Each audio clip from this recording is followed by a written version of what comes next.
Our movies start with a man with glasses drowns a young woman in the water, then carries her dead corpse to the beach, snatches a keychain from her clothing, and uses a knife to sever her hairline. The man then places the victim's clothing, along with a stack of boxes with names, in the trunk of a car. After entering the vehicle, the perpetrator discovers a gash on the victim's cheek and proceeds to open a toolbox to check it out. The guy sutures his wound with a fish hook and fishing line and then turns on the vehicle radio while driving away into the night.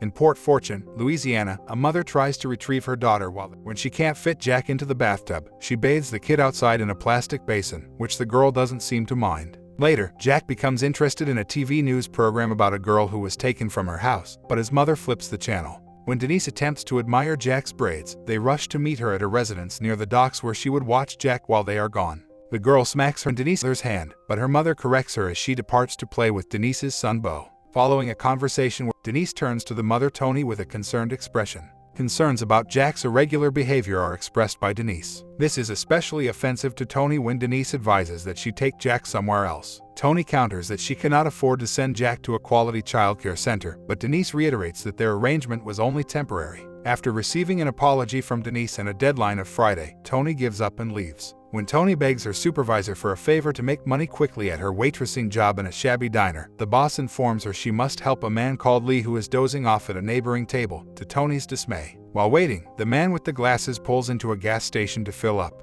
He asks the attendant if there are any hotels nearby, but in a tense tone is informed that none are available. When the guy asks the clerk where he sleeps, the clerk gives a vague response and instead points him toward a diner, where a news program on a missing 15-year-old is playing. Tony and her boss Janine are watching television while Christina Harris plays. The news reveals a suspect in the case who has been called the Blind Butcher due to the horrifying way his victims are abandoned, in Janine's opinion. Turning to see a rat being ensnared in the trap, they hear a cracking sound. A guy who looks to be Jack's father joined them in celebrating the girl's birthday with them as Jack blew out the candles on her cake, which makes Tony uncomfortable as Janine tosses the captured rat into a pail of water. Tony then recalls the previous occurrence. Tony went to grab a knife. Jack unwrapped a gift from a man named Donnie, who then apologized for not realizing Jack was a girl and handed her the gift. Donnie immediately inquired as to Tony's financial need, but she flatly denied it, claiming that the invitation was only for Jack, who would later inquire about her father while watching TV. When Jack refused to go to bed until she first took a bath, Tony had no option but to give in since she felt Donnie's hand up her thigh.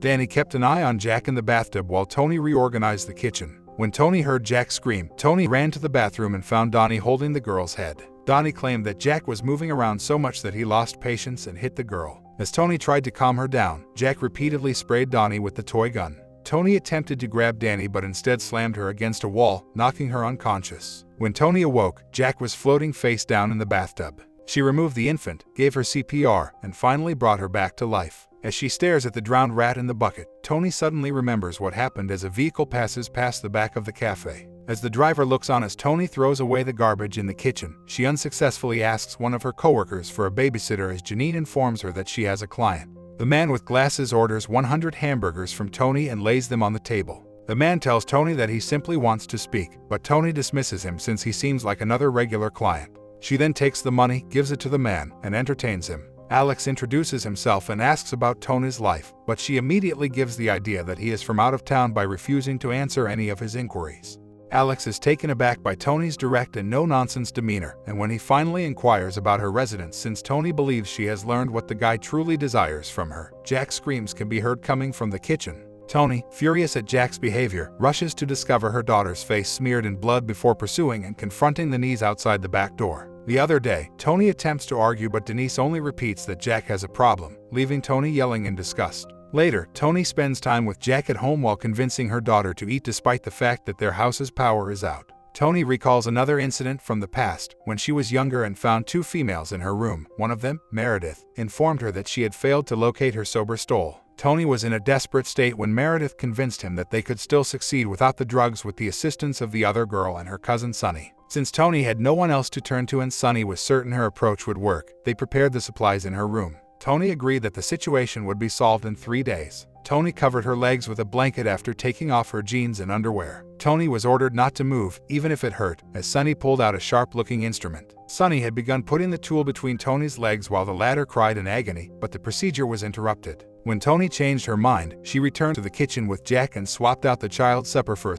At night, right before the diner closed, when Alex approaches Janine, she is curious about Tony's residence. Tony has just finished putting Jack into bed and is tidying up when she hears someone lurking outside the home. When Alex knocks on the door and she gently opens it, he offers her $1,000 for a place to stay the night. As Alex parks his car in the garage, Tony asks what's in the trunk, but he doesn't respond inside. Alex then delivers the money while refusing to tell Tony who he's running from. He tells the nervous Tony that he won't hurt her and that he just has to get off the road. When Jack wakes up, Tony scoops the girl up and tells Alex that she's afraid of males. When the girl inquires about Alex's scar, he kindly replies that he got into a fight and had to patch it up. She joins Alex in the shower, feeling his body first before kissing him. They end up in the bed where he asks her if she has any life goals after hearing Alex in the shower and recalling how it felt when Donnie stroked her thigh. Tony responds that having Jack effectively killed any other chance, particularly in light of her daughter's antics, in which she claims that Jack somehow knows no one wants her and is thus angry with everyone for her birth. Later that evening, Tony uses Alex's vehicle key to unlock the trunk and finds the stack of boxes with names on them just as Alex emerges behind her. Tony had earlier asked Alex what was in his car, but he had refused to say. Alex encourages her to choose one box to open if she's so anxious to see what's within them.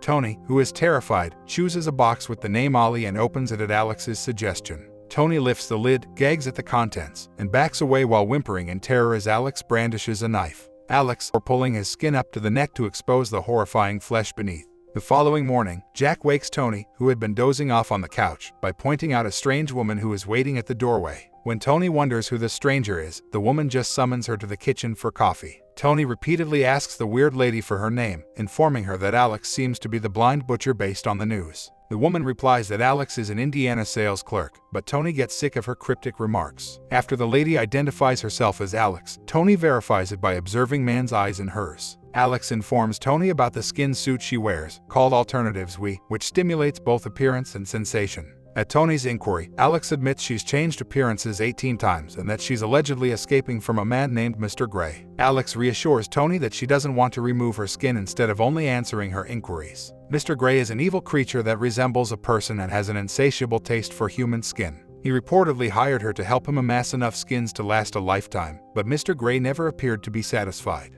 When Mr. Gray was shown on television killing a 15-year-old girl, Alex broke up his relationship with him. Mr. Gray turned out to be the guy Alex drowned a few days earlier. However, given how difficult it was to fight such an inhumane opponent, she is unsure if she actually eliminated Mr. Gray. Alex predicts that Mr. Gray would want the skins back, but she refuses to give them up, even when Tony suggests it. Instead, she reflects on her old life of hopelessness and how changing skin has given her new energy. After Alex has left, Tony stares at Jack while considering his options with the money, and she thanks Tony for shaping her outlook on life and letting her accept the reality that she killed people to get there. After hearing Alex's advice to live the life you want, she gets in the car with Jack and tells her daughter they're relocating and they'll even be changing names if she wants. At a fast food restaurant, Jack tells the cashier her name is Jill and Tony now goes by Isabel. Later, as Jack is playing about the restaurant, a customer asks Tony for directions as they are conversing. Until she hears Jack crying once again as they get back into the car, Tony conjures up false stories about her life with her kid. When Tony thinks back to all the times throughout her life when she has resented her daughter, silent wrath begins to rise up inside of her until Jack finally falls asleep. Tony sits in silence while Jack screams in the back seat. Tony then notices a posh black Mercedes parked nearby with a blonde woman getting out. She then lifts Jack out of her car, opens the door via the window, places Jack in the backseat of the Mercedes, and returns to her car. After a short while, the woman returns, crying, and Tony gives the black car one more glance before walking away. As Tony drives away in the opposite direction, the woman begins to grin as she never had before. This is how our movie ends. Tell us in the comments how you felt about this movie recap. See you in the following movie recap.